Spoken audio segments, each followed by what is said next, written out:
You are tuning in to the Pop Culture Retrospective Podcast.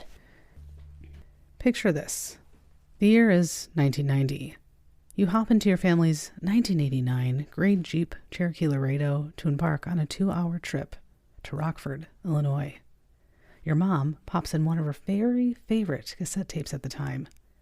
You sit back on the rear passenger seat bench and tip your head back.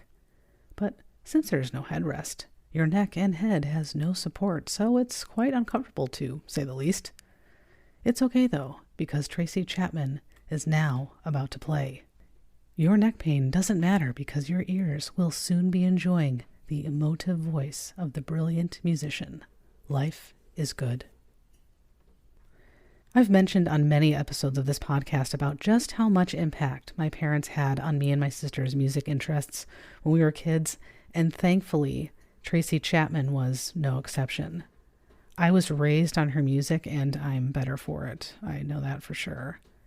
I've had Tracy Chapman on my list of show topics for as long as I can remember, so I think that this rekindled love of her incredible music because of her recent Grammy performance was just the sign I needed to put together a show on her life and career.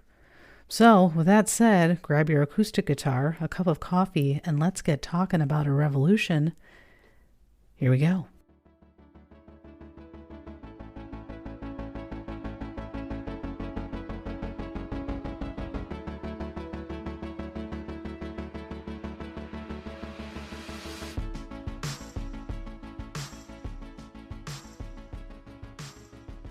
Thank you so very much for tuning into the Pop Culture Retrospective Podcast. This show is dedicated to the memory of my big sister Rebecca, a fan of all things pop culture, particularly of the people, places, and things that defined the 80s, 90s, and early 2000s. Welcome aboard this pop culture time machine. I'm Amy Lewis. This is episode number 91, the story of the one and only Tracy Chapman. On March 30th, 1964, Tracy Chapman was born in Cleveland, Ohio, to parents George and Hazel Chapman. I couldn't find a ton of information about Chapman's parents, but I did learn that they got married at a very young age. Her dad was older, though, and more educated than her mother, as she did not have her high school diploma at the time they got together. They hoped by getting married their lives would be more fruitful, but unfortunately, that didn't happen. When Chapman was just 4 years old, her parents got divorced. Chapman grew up with her mother and older sister in a predominantly black and middle-class neighborhood called South Broadway in Cleveland, Ohio. She was raised as a Baptist. At a young age, she learned how to play the organ and clarinet, and she would play along with her sister Anita, who would sing. Her mother gave her a ukulele when she was just 3 years old. In elementary school, Chapman taught herself how to play the guitar. This is rumored to have been inspired by her watching the classic television show Hee Haw.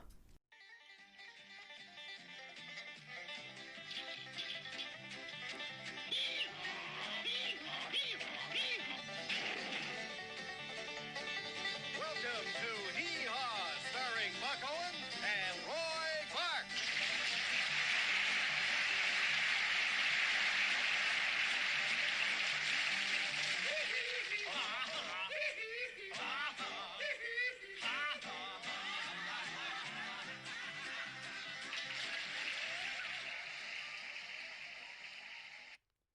Perhaps her mother showed her a few pointers as she too could play the guitar. Her mother apparently also had a beautiful singing voice. She sang in church and at weddings. Growing up, Chapman spent a lot of time in the public library. She was an avid reader and, of course, loved books. It seems like reading and music were a welcome distraction for Chapman, who was often the victim of racially motivated bullying throughout her early years, along with witnessing it all of the time where she lived. Chapman was influenced by the music that her parents and her sister listened to, such as Cher, Neil Diamond, and Gladys Knight. Sly Stone and Curtis Mayfield also made it into the rotation. And I mean literally into the rotation, because I imagine she listened to a lot of these on records. That was bad. Anyways, as Chapman got older, she realized that she wanted a different life for herself. For example, she attended schools that had metal detectors, not a great way to start your day for anyone, especially for someone who took school as seriously as Chapman did. She knew that education was her way out. In the mid-1970s, Cleveland was being referred to as Bomb City because the city was so often victim to arson and property owners trying to clear out abandoned properties. She wrote her first song at the ripe old age of 14 and titled it Cleveland 78, about all of the hardships her hometown was facing. And you know what I was doing when I was 14? Begging my sister to straighten my hair because I couldn't stand that it was so wavy. Anyways. Thankfully, when Chapman was 16 years old, she won a scholarship to attend an Episcopalian boarding school in Connecticut through a program called A Better Chance. It helps identify non-white students who are academically gifted and who demonstrate leadership skills. It took her some time to adjust to her new school and relate to her peers.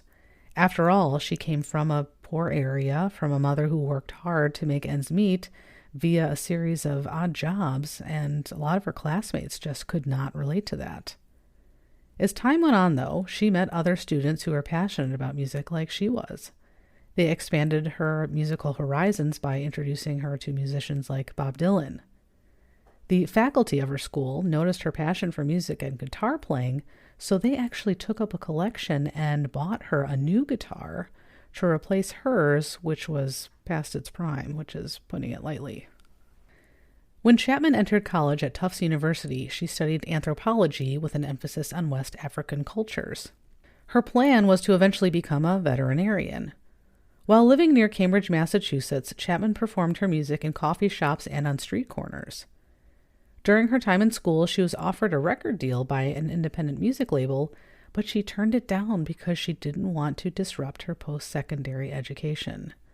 Now that is very admirable, but at the same time, not surprising, because that's Tracy Chapman for you. And I would know because we're best friends. Anyways, this wouldn't be the first time she was offered a record deal. Sometime later, a classmate by the name of Brian Kopelman approached her as his dad was the head of a large music company. This interaction would later lead to her getting signed with Elektra Records. In 1986, Chapman graduated from college. This was the same year she wrote the song Fast Car. In interviews, Chapman has stated that a lot of her songs are not necessarily based off of direct experience, including Fast Car. Chapman has also stated that she has never had a fast car either. She said that this song was written about growing up in a working-class community where people were always hoping that things would get better.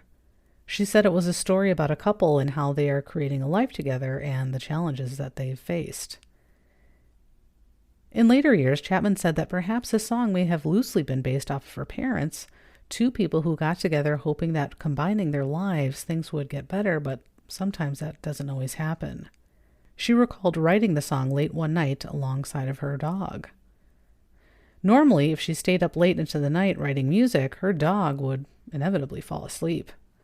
However, when she wrote and played the first few lines of the song, the dog's ears allegedly perked up. That's a smart dog. Her debut album, Tracy Chapman, was released in 1988, selling over 6 million copies, 1 million of those in just the first week. Which, as we all know, is unheard of now. Despite not getting a ton of airplay on the radio, the album was and is incredibly successful and popular. Fast Car was one of the last songs she wrote for this album. Whenever she performs live, Fast Car is always on the set list. In 1989, Chapman won a Grammy for Best New Artist, a well-deserved honor. Rolling Stone named Fast Car one of the greatest songs of all time, coming in at 167. Also in 1989, Chapman released her sophomore album, Crossroads. She was a producer of this album. It features songs such as Sub City, All That You Have Is Your Soul, and Freedom Now, which was dedicated to Nelson Mandela. This album was nominated for a Grammy for Best Contemporary Folk Album. Rolling Stone gave this album 4 out of 5 stars, and it should have been 5, because every freaking song on that album is so good, which again is so rare. And if you're from the generation of buying cassette tapes, records, CDs, you know darn well that you probably bought half of the music in your collection for maybe 1 or 2 songs. But every single song on Tracy Chapman's debut album is fantastic. Every single one. Flawless album. Tracy Chapman's debut album includes songs like Talking About a Revolution, Behind the Wall, She's Got Her Ticket, Fast Car, of course, Baby Can I Hold You, Across the Lines, For My Lover, Mountain O' Things, all fantastic songs that I distinctly remember listening to. And of course, an artist knew that they made it in the early 1990s if they were parodied on the hilarious sketch show In Living Color, which there's an episode of the podcast dedicated to that, which I highly recommend you check it out. I'll link it in the show notes.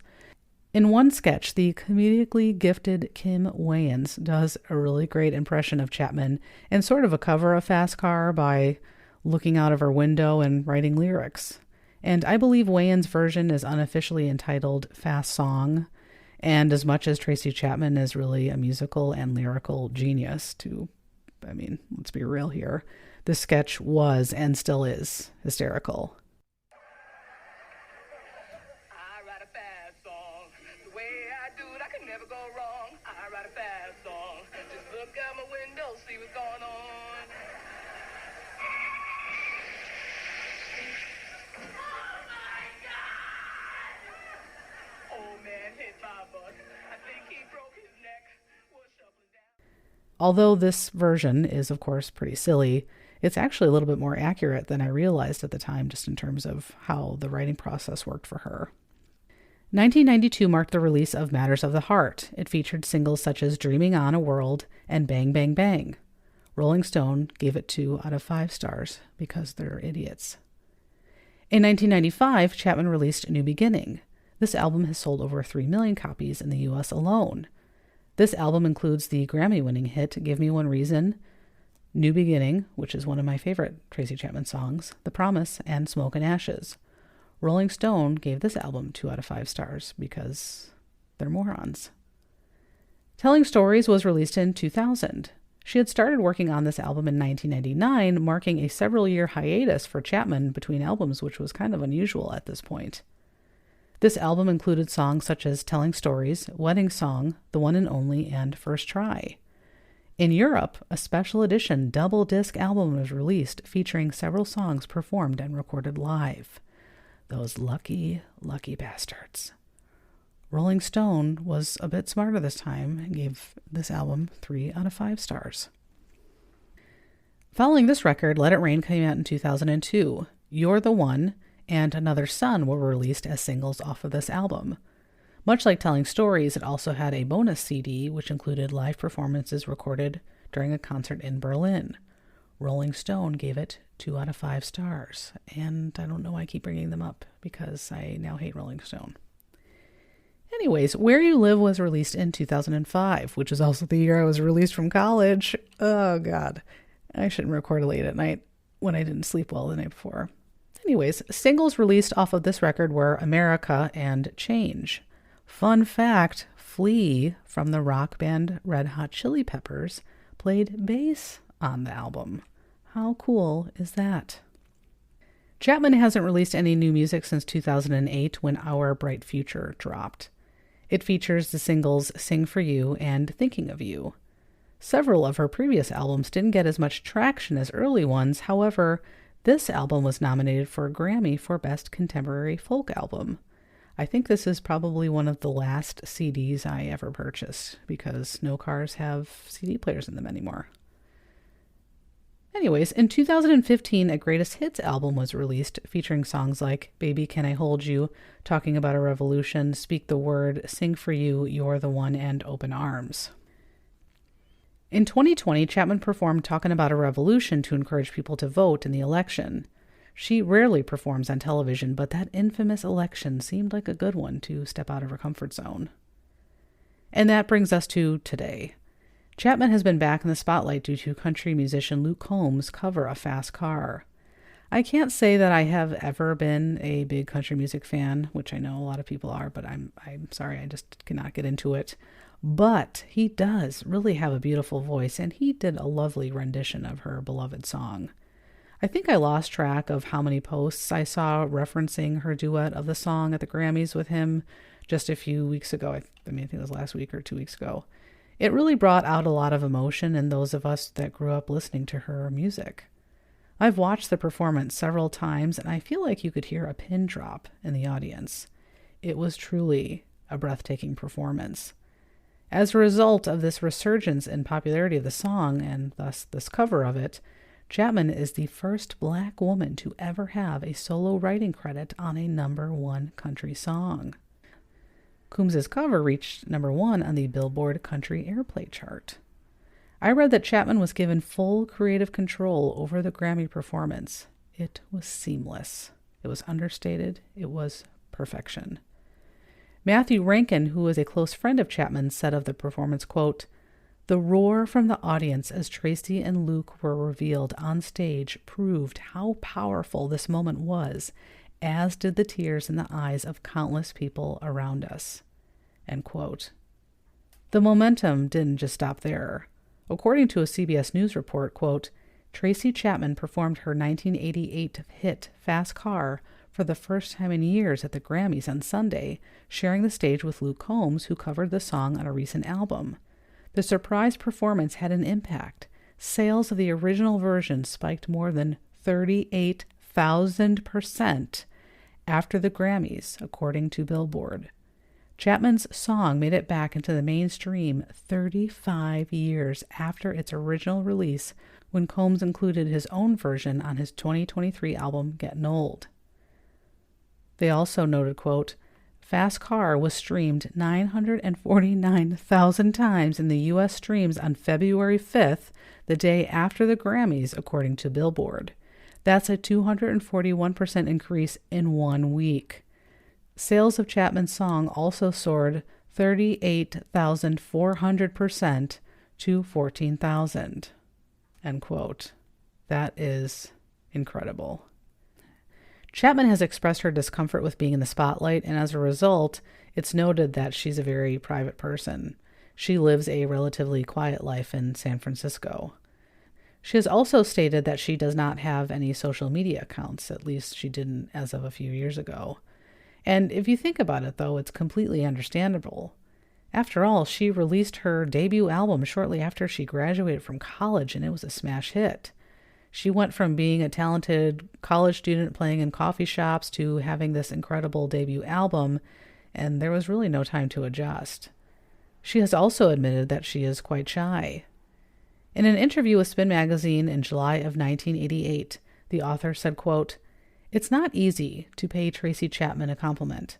Try to tell the 24-year-old singer-songwriter from Boston that her debut album contains some of the most riveting music you've heard in quite some time, and the response is a sudden darting away of the eye and a turn of the head as she tries to hide the sheepish grin that's sneaked onto her face." End quote. And I think that sentiment hasn't really changed to this day, decades and decades later. That being said, Chapman has been known to offer her talents to philanthropic causes such as playing benefit concerts for AIDS, human rights advocacy, and anti-apartheid events. She also played Fast Car at Nelson Mandela's 70th birthday party. 600 million people viewed her performance on television. And no pressure there. I think the fact that Chapman isn't all over social media and we don't know all the details about her personal life just adds to her appeal. And that's what I try to do with this show too, is I don't really care about all the gossip and the tabloid stuff and the things that everybody talks about and the mean, rude comments that people make on social media. I think that just adds to why Tracy Chapman is such an awesome and special person. And I don't think many people would argue with me on that. In response to her performance for Mandela's birthday at Wembley Stadium and her debut album, the website Pitchfork said, quote, "Some credited her rise to fame to that fateful Wembley appearance. Others speculated audience dissatisfaction with the ever-elaborate status quo of pop music of the time had something to do with the singer's wild popularity. But however this folk and blues-heavy singer-songwriter album became a hit in the synth and glitter-flecked late 1980s, Chapman came to the world stage with a perspective crystallized in society's margins. The only thing that critics struggled with as much as her unexpected success was uncovering how this plainly dressed, androgynous black woman, with a voice as warm and woody as a bassoon, created one of the best folk albums in a generation."